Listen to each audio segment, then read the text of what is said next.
Hello, everyone. Welcome to my Old Man Silver stacking channel. As I mentioned in my first video, I said I would post another one when I got my order, and I got my funds from selling some older equipment that I had that I no longer used, and I got those funds. Used some of it to get some decent silver to add to my little collection. One thing I didn't have out when I did my first video, I actually forgot to put this out. This was part of my constitutional silver collection. This is actually the second time I'm doing this video. I did it and I wasn't at all happy with the sound, so I hope the sound is a little bit better on this one, trying to stay a little closer to the mic. And you can see it's a mint set. It's from the final year of 90% silver, 1964 set. Anyway, I forgot to put this out with the silver I had, so I just figured I'd show you that. And one other thing I forgot is I do have some gold. And this is probably going to make you laugh more than anything, because it's really, it's gold that I worked very, very hard to get, because I actually went out in northern New England, and if I can get this tilted so the light isn't bad. There you go. See that little bit of gold against that black strip on this little vial? That is approximately 3/4 of a gram of gold that I've panned out of the rivers in Vermont, New Hampshire area of New England. And so maybe in 10 years I might get close to an ounce. I don't know. But I probably, if I live that long, and if I do live that long, I probably won't be able to bend down and pan anymore. But let me tell you, this nearly 1 gram of gold was a blast to get. You're out in the wilderness of Vermont, beautiful fresh mountain streams, and there were old gold mines in Vermont and New Hampshire area. In fact, they came before the gold rush in California. North Carolina, I believe, had actually the first one, and then quickly Vermont, New Hampshire followed. And actually, one of the mines in Vermont ran from where we go panning now. It's called Five Corners up in Vermont, and there's a lot of history. You go up there. We pan that river, and you can actually see the old village in the woods.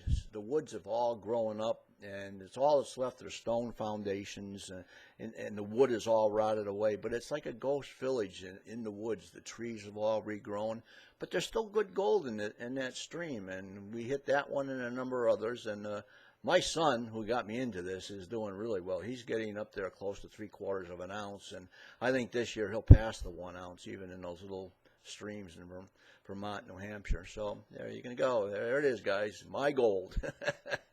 Probably worth all of maybe 30, 40 bucks, but it was a blast to get. So anyway, my new order consisted of, as you can see, I had initially, I had 1 kook. So I try to keep these in the screen. I have 1 maple leaf, and I have 5 of the Walking Liberties. So that was what I started when I made my first order. And let's look and see what I bought in this second order. Let me get these in view. Here is a stack of 10 American Eagles. Let's stack up these 5 that I had. Let's kind of keep things in order. Let me back out a little bit. You can probably see these just a bit better. Okay, there we go. And as you can see, I have 10 Walking the Liberties, the American Eagles here. And there's a reason that I am building my collection around the American Eagles. And you can see there's the 10 I'm stacking up. Got a nice little stack there. It gives me a total of 15 Eagles I have now.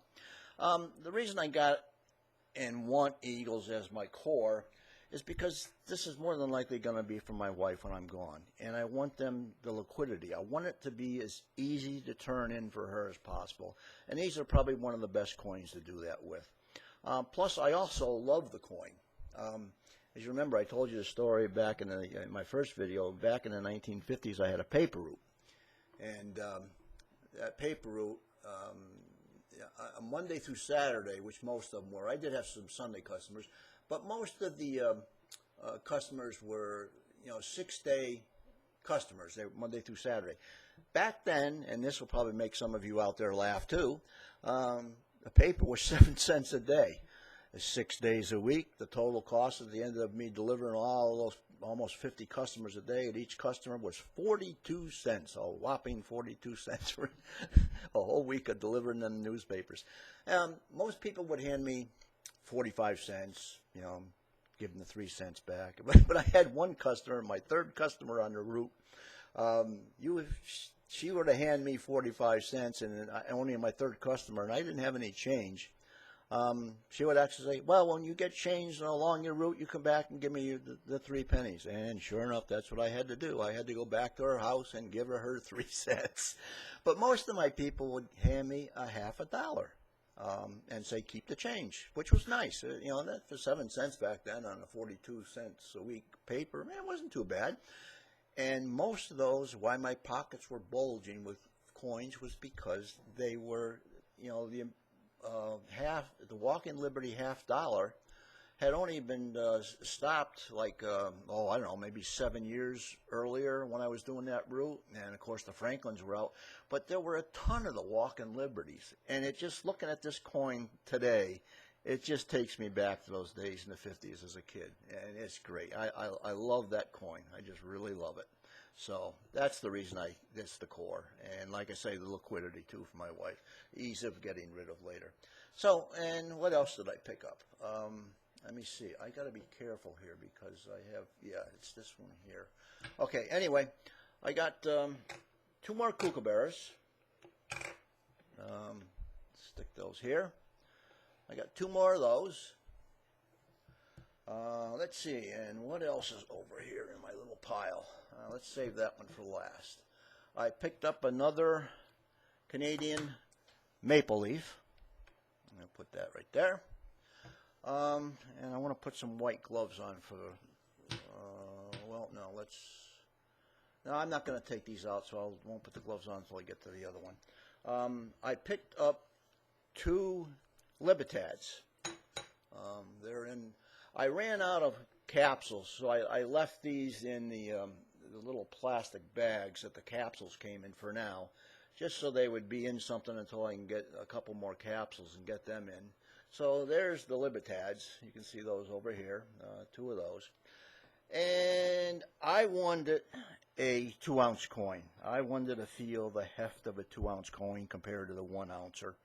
So I went out. Well, not went out. I put it in with the order with the rest of them. And I got this. Now let me open this bag up first and then get my white gloves on, because I'm going to have to handle this. Let's see what time we got on. I've been 9 minutes in already, so I got to watch my time here.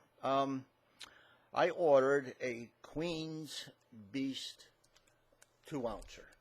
Let me get it out. And this is a gorgeous coin. It is absolutely beautiful. Let me get it into the screen. There, and let's see if we can zoom a little bit, get a little better view of it. I don't want to lose focus. But there you can see, of course, the Queen. Beautiful, shiny, brilliant, shiny coin. 5-pound British coin. And, of course, on the back we have this image of the dragon. Beautiful, beautiful coin. Now, one thing about this coin that I saw on another YouTube channel, and somebody was not overly happy with it. Well, I'm ecstatic with it. It's gorgeous. The heft in it is just unbelievable. I mean, like they say, that silver, I think it goes through the glove and right into your veins because, man, it's just intoxicating. But he had noticed that his coin was rough around the edges out here. And he actually showed it being pulled across material. Let me get my hand in there a little bit. It's probably overexposed. But you could actually see it catch the material on the glove and pull it up. Well, as you can see, this coin is not doing that. So this coin is definitely not anything left. I can feel a little bit there. Let me see if I can get it turned a little bit. You can see it might just catch a little bit and pull a little threads up, but not very much. And nowhere near the problem coin that he showed on his video. That one was bad. He ran it across material, and you could just see it pulling up the edge of the material. This coin does not do that. I'm completely happy with it, and I'm going to get a capsule to put it in. So once it's in there, who cares? It's a beautiful coin, and it adds 2 more ounces to my stack. So that is the addition to my collection. It's a small start, I know. I've got a long way to go to get anywhere near where I'd like to be. But it's starting to build slowly. But the problem is now I don't have access to funds to put a fairly large, well, this for me was a fairly large order. I'll be down to what I talked about in my first video when I said that I would probably have to order 1 or 2 coins a month and just make sure I kept steady through the year. And then when the opportunities come along where the funds are available and I can put bigger orders in, and that's my plan. So I'll be back at some point as I slowly add to it over the months and show you the slow growth. This is a real small-time operator here, if you want to ever say this, a real beginner, a real-time small operator. But it's a start. I think I calculated it all up, and I already have 2 pounds of silver, and just starting a few months ago. But as I say, the rate is going to really slow down now until I have access to another, funding issue where I can put in bigger orders. But like I say, from my constitutional silver and what I've bought so far, I have about 2 pounds, 32 ounces.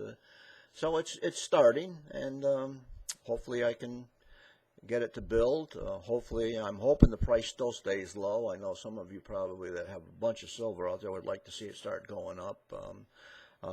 I hope I wish you all the best. I'm not trying to root against anybody, but in my particular case, it's beneficial for me for the price to stay fairly low right now, and so I can get a decent start.